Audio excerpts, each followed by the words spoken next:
Celebrity hunting season. Doesn't matter what I say, they're gonna get everybody eventually. Like, look, I don't think I did anything wrong, but we'll see.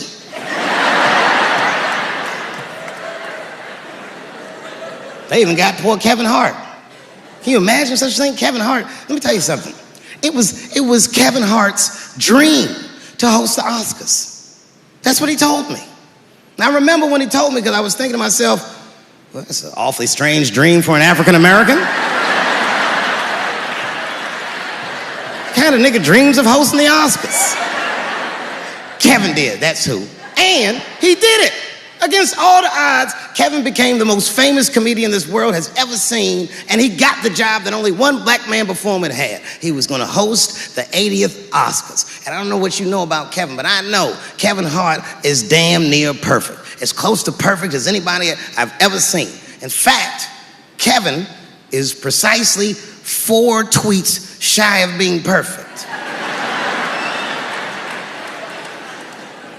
10 years ago, Kevin had made some very homophobic comments. And I'm not gonna repeat what he said, because this is Atlanta.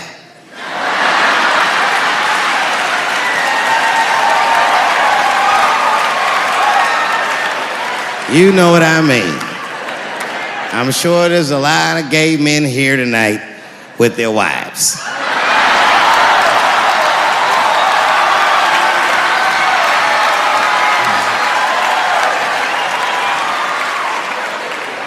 Far be it from me to offend anybody.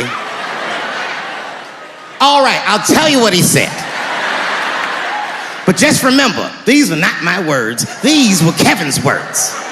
And it was a long time ago. And I'm paraphrasing because I'm not good at telling other people's jokes. Okay, Kevin said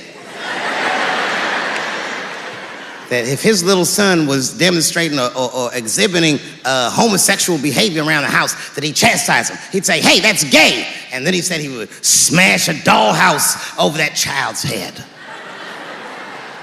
Ooh, the gay community was furious. And I don't blame them. I got a lot of gay friends.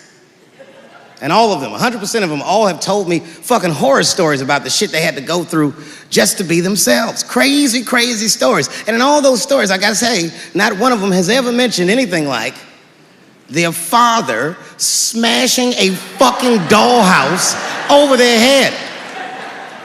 Because clearly Kevin was joking. Think about it. You would have to buy this nigga a dollhouse to break it over his head in the first place. Does that sound right? Is anybody gonna do that? The gay community was upset, and then they put so much pressure on the Academy of Motion Pictures and Sciences that they went to Kevin and said, if you don't apologize to that community, then you cannot host these Oscars. And then Kevin said, fuck it, I quit.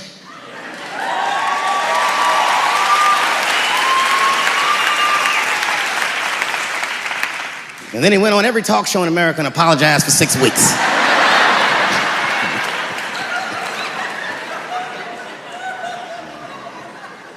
Kevin fucked up.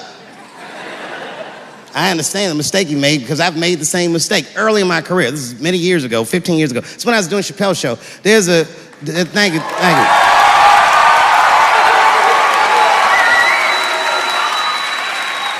On network television, they have a department that's called Standards and Practices. This is the department that tells you what you can and cannot say on television. And if you're doing your job well, you should never hear from them. But if you're making a Chappelle show, you'll hear from these motherfuckers all the time. And remember, this is 15 years ago. I made a mistake. I didn't even know I had done anything wrong. I had written a sketch that had the word faggot in it.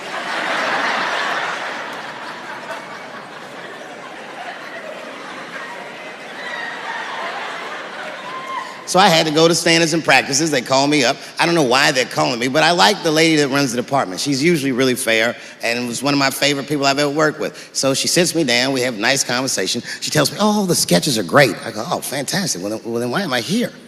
She said, because, David, there's no way that you can ever say the word faggot on our network. I didn't know I did anything wrong. I didn't try to defend myself. I said, all right, fuck it, I'll take it out. Have a good afternoon. And as I was leaving, it occurred to me, hey, Renee, quick question. It's just a question. Seriously, I want to know, like, why is it that I can say the word nigger with impunity?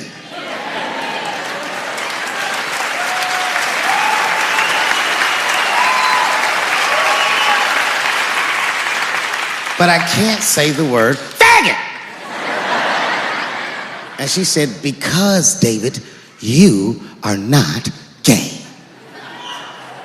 I said, well, Renee, I'm not a nigger either.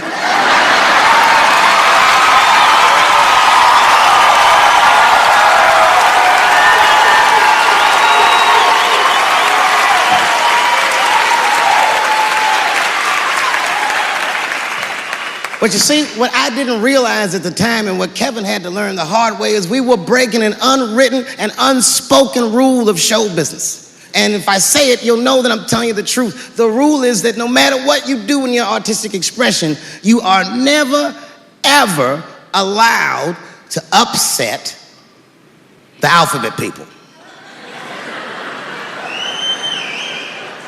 You know who I mean. Those people that took 20% of the alphabet for themselves. I'd say the letters, but I don't want to conjure their anger. It's too late now. I'm talking about them L's and them B's and them G's and the T's. People be surprised. I have friends, all kinds of letters. Everybody loves me and I love everybody. I got friends who are L's, I got friends who are B's, and I got friends who are G's. But the T's hate my fucking guts. And I don't blame them. It's not their fault, it's mine. I can't stop telling jokes about these niggas. I don't want to write these jokes, but I just can't stop.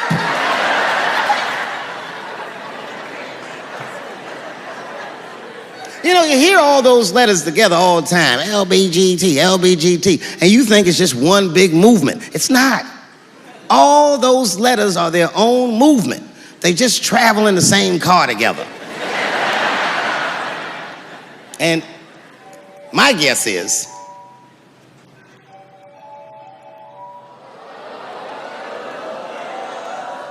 what is this, high school? This nigga probably got a babysitter or something. Go and answer your phone, nigga. Just get that shit out of here. I'm in the middle of something important. Wouldn't it be funny if we made fun of him? He's like, and he went outside like, hello? Mama's dead. Oh no! Mama's dead.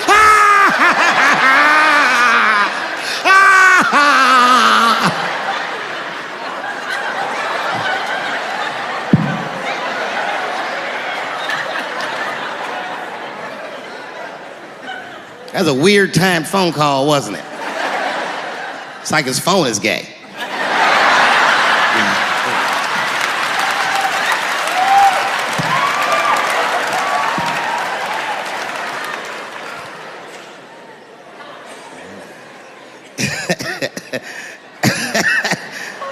Like I was saying, my guess is the G's are driving that car. That makes sense to me, because there's white men in the G's. And these people are trying to get around discrimination and oppression. And you know how white dudes are. We know these roads. In fact, we built these roads. The rest of you buckle up, we'll get you to where you want to go. So the G's are just driving the car.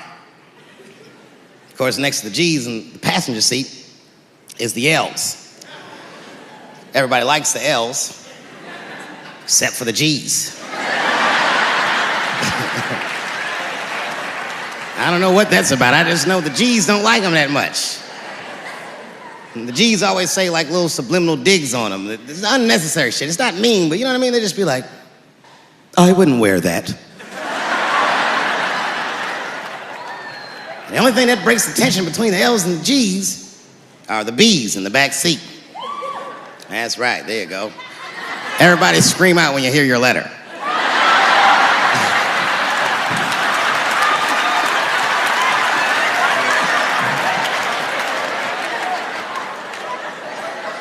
If it's one thing that the L's and the G's agree on, is that the bees are fucking gross. They seem greedy to the L's and the G's, you know what I mean? They're just sitting in the backseat like, yeah, man, I'll fuck anybody in this car. What's going on, man?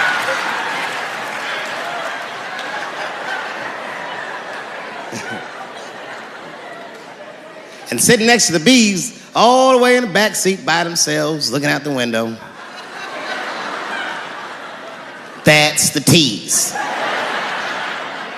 Everybody in the car respects the T's, but everyone also resents the T's.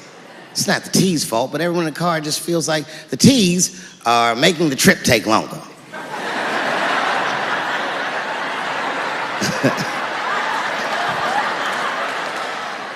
Anything the T's say gets on everybody's nerves. And then the T's don't even say anything bad. They should be in the back talking to themselves. I'm hot. Shut up. Shut the fuck up, okay? Just roll the window down, you bitch. I don't know what you... What? Just said I was hot. Can you pull over at the next exit? I need to use the restroom. There is not a restroom for you for 4 states, nigga. Will you just shut the fuck up so we can get where we're going?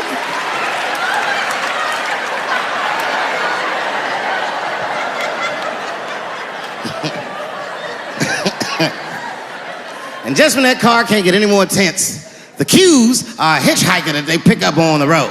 Some white dude in booty shorts is walking down the freeway.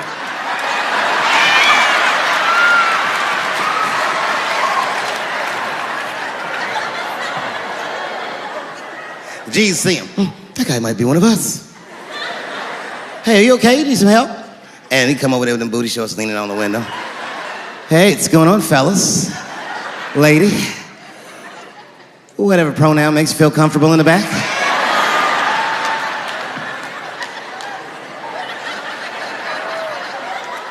Yeah, I don't really know where I'm going. I don't know if I'm gay or I'm straight or whatever. All I know for sure is that I really want to get in this car.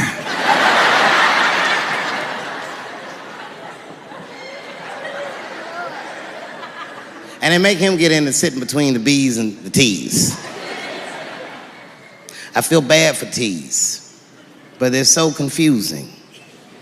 And it's not all my fault. I feel like they need to take some responsibility for my jokes. Because I didn't come up with this idea on my own. This idea that a person can be born in the wrong body. But they have to admit, that's a fucking hilarious predicament. It's really fucking funny. If it happened to me, you'd laugh, wouldn't you? That wouldn't be funny if it happened to me? I think it would be. What if it did? What if I was Chinese, but born in this nigga body? That's not funny. And for the rest of my life, I had to go around making that face. Hey, everybody, I'm Chinese. And everyone get mad. Stop making that face. That's offensive. What? This is how I feel inside.